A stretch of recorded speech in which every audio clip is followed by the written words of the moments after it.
Graça e paz, sejam todos muito bem-vindos. Este é o canal Ensino e Palestra. Meu nome é Alex Paulo, é uma grande honra ter você aqui conosco. Você sabe que o nosso canal tem por objetivo o estudo sistemático da Palavra de Deus e hoje nós vamos estudar mais uma lição da nossa revista Lições Bíblicas, o guia de estudos publicado pela Casa Publicadora das Assembleias de Deus. O tema do trimestre é o plano de Deus para Israel em meio à infidelidade da nação, as correções e os ensinamentos divinos no período dos reis de Israel. O nosso comentarista é o pastor Clayton Ivan Pomering e hoje nós chegamos à 12ª lição. Muito obrigado a você que já está conosco, muito obrigado a você que já faz parte da nossa comunidade, muito obrigado a você que toda quarta-feira às 8 da noite para tudo para assistir a estreia do nosso vídeo. Muito obrigado, é uma grande honra ter você conosco já na estreia do vídeo às quartas-feiras às 8 da noite. Marque na sua agenda, quarta-feira, 8 da noite, tem estreia do vídeo aqui no canal Ensino e Palestra. Muito obrigado a você que está chegando agora e se estiver chegando agora, nos dê uma ajuda, nos dê um apoio. Inscreva-se no canal, nos ajude a crescer, marque ali como gostei o vídeo, dê o seu like, deixe o seu comentário, é muito importante. Tudo isso ajuda a plataforma a entender que o vídeo ele é bom, que o vídeo ele é interessante e que o vídeo deve ser partilhado para outras pessoas. Então, vamos juntos ao estudo da Palavra de Deus, vamos à 12ª lição, já estamos na penúltima lição do trimestre. Vamos juntos? Vamos estudar a Palavra de Deus.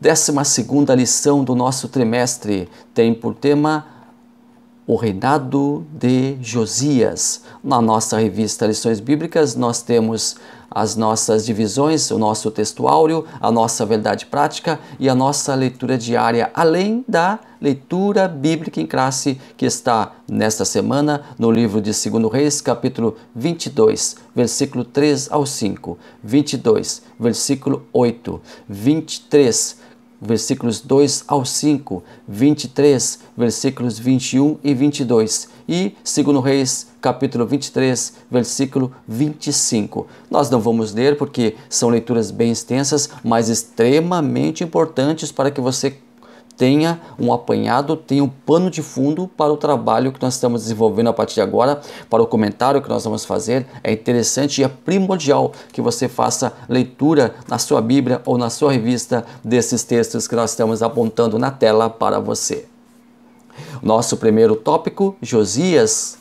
Josias é o nosso rei Josias. Já estudamos tantos reis, já estudamos reis bons, reis mais ou menos, reis maus. Lá no norte nós vimos que no Reino do Norte todos os reis foram maus. Aqui no Reino do Sul, agora somente Judá está de pé. Nós já vimos que o Reino do Norte foi destruído pelo Império Assírio. Nós agora estamos aqui em Judá, nós estamos aqui nas tribos de Judá e Benjamim. Nós estamos aqui falando sobre um outro rei e agora nós chegamos a um rei muito bom. Há um rei considerado um dos 3 melhores reis. Um dos 3 melhores reis nós vamos estudar hoje. Talvez o melhor, excetuando Davi, que foi o grande rei, que foi, ainda hoje é considerado como o melhor rei de Judá. Mas Josias, ele está nesta galeria juntamente com Josafá e aliado a Davi como sendo os 3 melhores reis, segundo alguns comentaristas.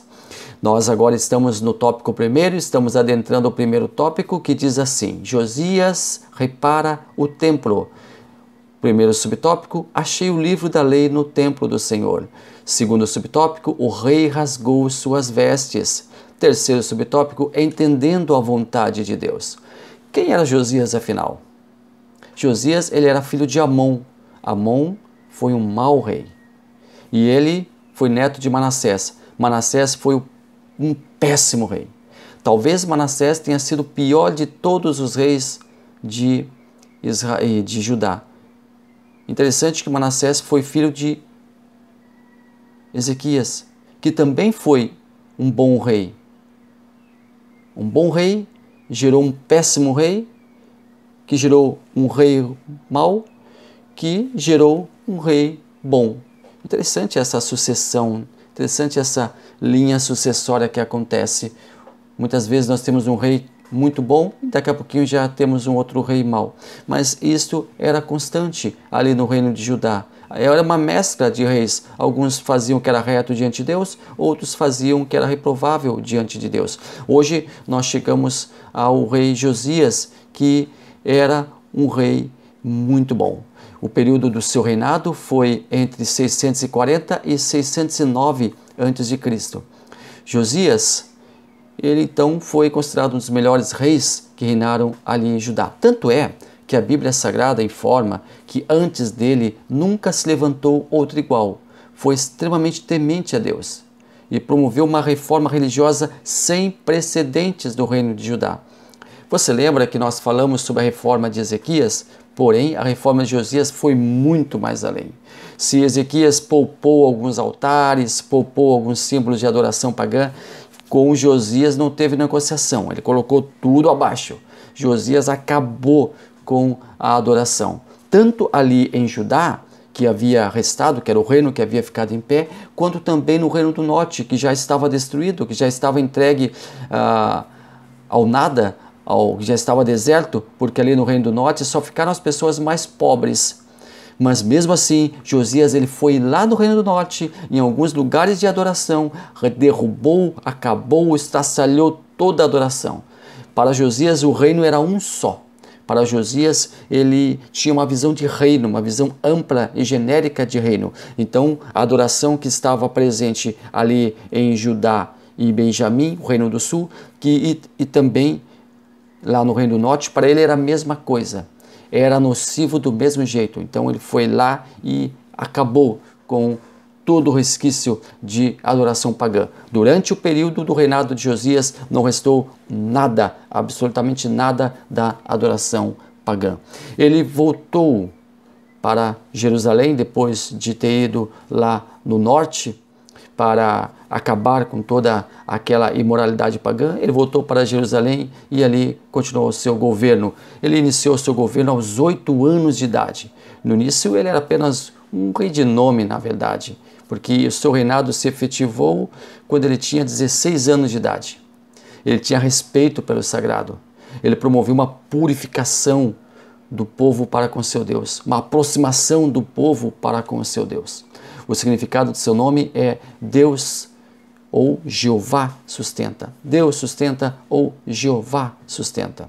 E como estava Judá nos tempos de Josias? Muito ruim. Péssimo.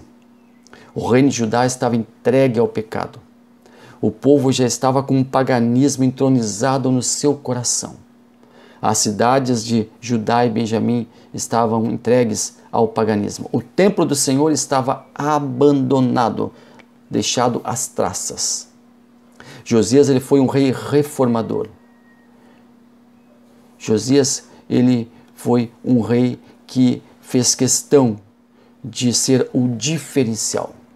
Não foi apenas mais um rei, ele foi o rei. E lá em 2 Crônicas, capítulo 34, versículos 5 ao 7, nós lemos algumas coisas ali que Josias fez, derrubando altares, nos bosques, imagens de escultura, reduziu tudo a pó, acabou com tudo.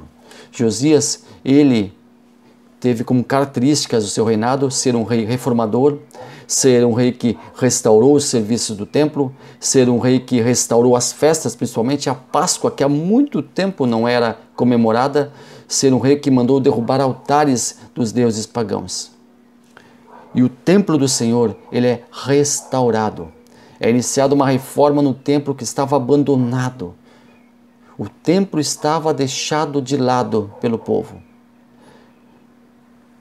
E este fato é muito triste, pois aquele santo lugar fora no passado o símbolo máximo da comunhão de Deus para com seu povo. O povo, ao abandonar os serviços e rituais do templo, também abandonou a própria fé judaica, também abandonou o seu próprio Deus.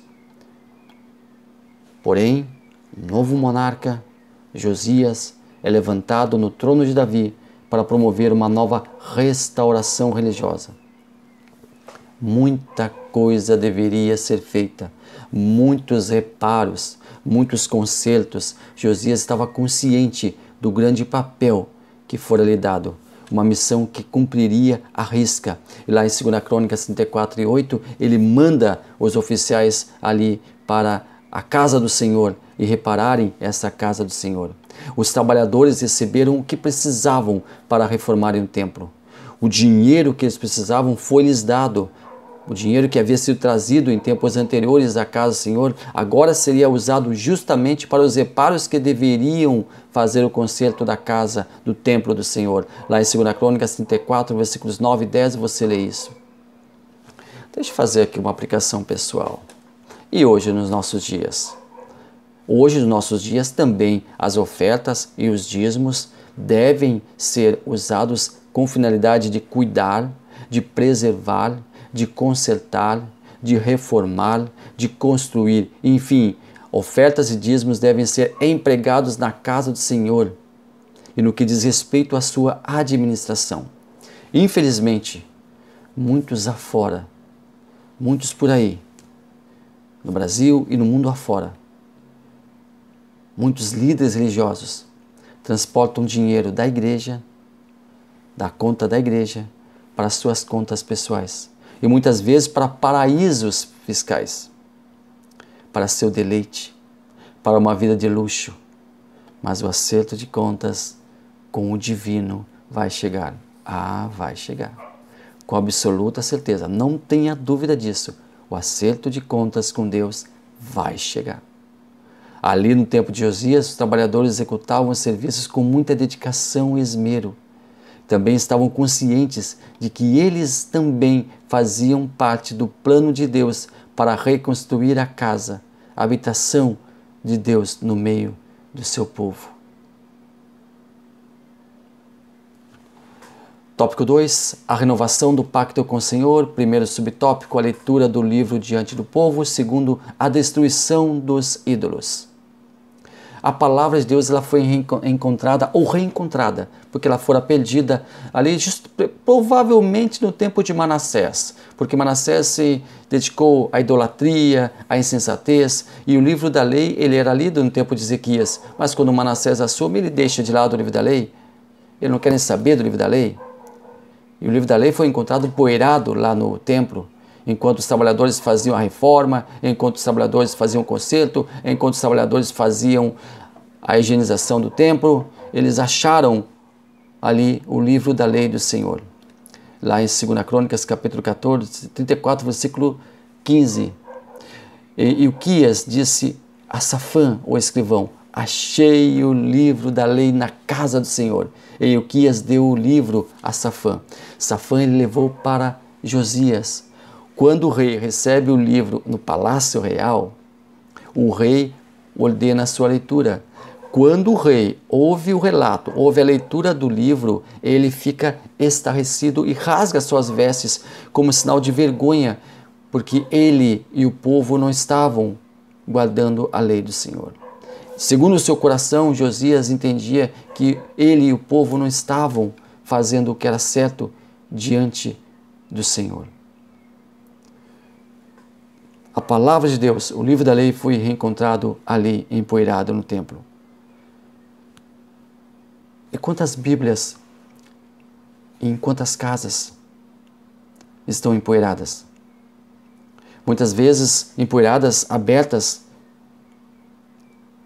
no Salmo 23 ou no Salmo 91. Porque muitas pessoas usam a Bíblia como amuleto nas suas casas, pensando que a Bíblia é aberta ou no Salmo 23 ou no Salmo 91, aí não vai entrar mal olhado, aí não vai entrar olho gordo, aí não vai entrar espírito ruim, aí não vai entrar ladrão. A Bíblia não é amuleto. A Bíblia é a palavra de Deus, que deve ser lida, não apenas manuseada na igreja, não apenas manuseado no culto, não apenas manuseado na missa, não apenas manuseado no templo. A palavra de Deus deve ser manuseada em todo o lugar e deve ser também destaque na nossa casa, no nosso quarto, no nosso cômodo, deve ser destaque na nossa biblioteca, mas sobretudo no nosso coração. Mas sobretudo no nosso coração. Para que nós possamos guardar ela sempre. Bíblia empoeirada? Não. A Bíblia deve ser aberta. A Bíblia deve ser lida. A Bíblia deve ser estudada. A Bíblia deve ser visitada todos os dias. Todos os dias. Eu não canso de falar, falei várias vezes, quem me acompanha por aqui sabe que eu falei várias vezes sobre o nosso devocional, a importância do nosso devocional pela manhã. Ao ler a palavra de Deus pela manhã, nós criamos um novo ânimo, nós nos reabastecemos para um novo dia, e isto é primordial, isto é extraordinário, isto é indispensável para a nossa espiritualidade. O rei Josias, ao ouvir a leitura do livro da lei, ele tem que fazer algo. Na sua mente, no seu coração, ele diz: eu tenho que fazer algo. Nós precisamos restaurar a leitura desse livro. No tópico 3, nós temos a celebração da Páscoa. Primeiro subtópico, a celebração da Páscoa e a restauração do culto e dos ofícios do templo. Segundo, a maior Páscoa da monarquia. O rei ouve a leitura do livro e aí convoca todos os seus oficiais, convoca os anciões para irem à casa do Senhor e convoca o povo para estar lá também. E o rei faz leitura da lei do Senhor para que o povo tenha noção do que está fazendo de errado. E agora Josias ele propõe um conserto para com o povo. Ele propõe uma nova atitude do povo. Ele propõe que o povo tenha uma nova perspectiva. Ele propõe que o povo tenha uma nova vida. O povo que já vira os altares pagãos serem quebrados, serem destassalhados, agora precisava catar os cacos da adoração verdadeira a Jeová. Catar os cacos da adoração verdadeira que havia sido quebrada em seus corações. O rei, antes disso, ele manda que os seus súditos, que os seus oficiais consultem alguém da parte de Deus para dizer o que Deus queria, qual era o plano de Deus. E eles vão e consultam Uda, a profetisa. Ela é uma das poucas profetisas do Antigo Testamento e a única mencionada no livro dos monarcas. A profetisa, então, fala para os emissários e tudo que ela fala para eles se cumpre. Inclusive, ela fala do fim de Judá. Inclusive, ela fala da derrota de Judá, que viria a acontecer 22 anos depois da morte de Josias. E qual é a resposta do Senhor? O Senhor revelou, por meio de sua profetisa, que ele iria fazer, uma vez que estava indignado com a nação de Judá. O que ele iria fazer, uma vez que estava indignado com o desvio da sua nação em relação à sua palavra. Afinal, já haviam sido dadas chances de arrependimento. Tantos profetas já haviam falado. Tantas oportunidades de arrependimento ao povo já haviam sido dadas. A fúria do Senhor havia se acendido contra o seu povo e o castigo seria iminente. Porém Deus sondara o coração do rei Josias e por ter achado nele a retidão, o monarca seria poupado dos acontecimentos futuros. Está lá em 2 Reis, capítulo 22, versículo 19. Porquanto o teu coração se enterneceu e tu humilhastes perante o Senhor, quando ouvistes o que foi falado contra este lugar e contra os seus moradores, que seria para assolação e para maldição, e que rasgaste as tuas vestes e chorastes perante mim, também eu te ouvi, diz o Senhor.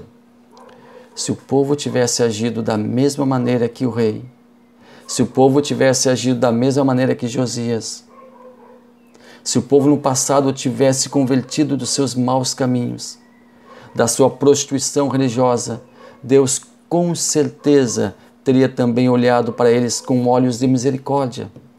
Porém, o olhar do Senhor encontrou um povo rebelde e sem temor, aquele que deveria ser o seu único Deus. A ira do Senhor seria consumada.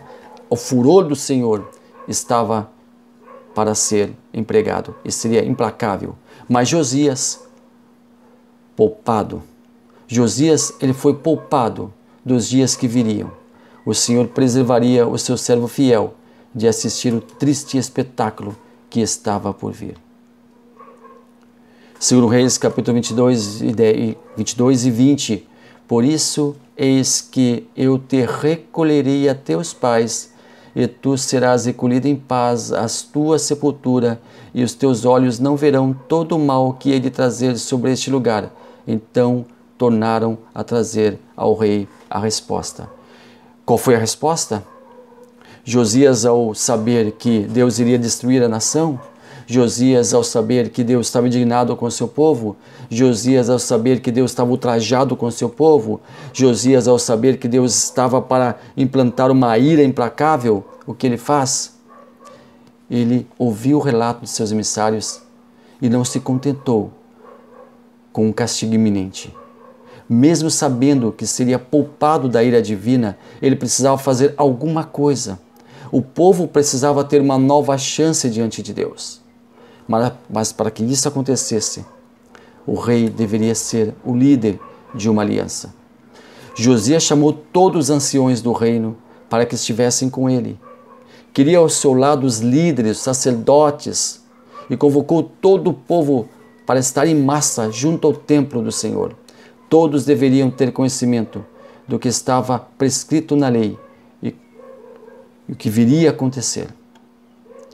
Então, em 2 Reis, capítulo 23 e 2, diz assim: o rei subiu à casa do Senhor, e com ele todos os homens de Judá, e todos os moradores de Jerusalém, os sacerdotes, os profetas e todo o povo, desde o menor até o maior, e leu aos ouvidos deles todas as palavras do livro da aliança que se achou na casa do Senhor.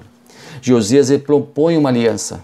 Todo o povo tinha agora escutado, todo o povo tinha agora conhecimento do conteúdo do livro da lei. Era a hora derradeira, era o dia D. Havia urgente necessidade de aplacar a ira de um Deus raivoso com a sua nação. Josias se colocava agora como intermediário entre Deus e o povo, mas falando junto dos sacerdotes, falando junto dos líderes. Ele estava respaldado tanto religiosa como politicamente. Agora havia necessidade de uma contrapartida. O povo deveria fazer a sua parte. Pronto. O povo estava recebendo uma nova, enésima oportunidade. Deveria manter-se fiel à lei do Senhor, andar nos seus caminhos, abandonar a idolatria, servir somente a Deus e a nação de Israel. E a nação de Israel. Caso o povo tivesse feito tudo isso antes, seria poupada. Só que a história mostra que este mesmo povo que se converteu através da leitura do livro não era uma conversão verdadeira. E Deus sabia disso. Deus sabia que não era verdadeira essa conversão. E sabe o que acontece? A ira de Deus não se aplacou. A reforma que sucedeu àquela aliança foi algo sem precedentes em Judá. Não ficou pedra sobre pedra dos altares de adoração pagã. O reformador Josias executou uma série de ações descritas no capítulo 23 do segundo livro de Reis. Dê uma olhadinha lá.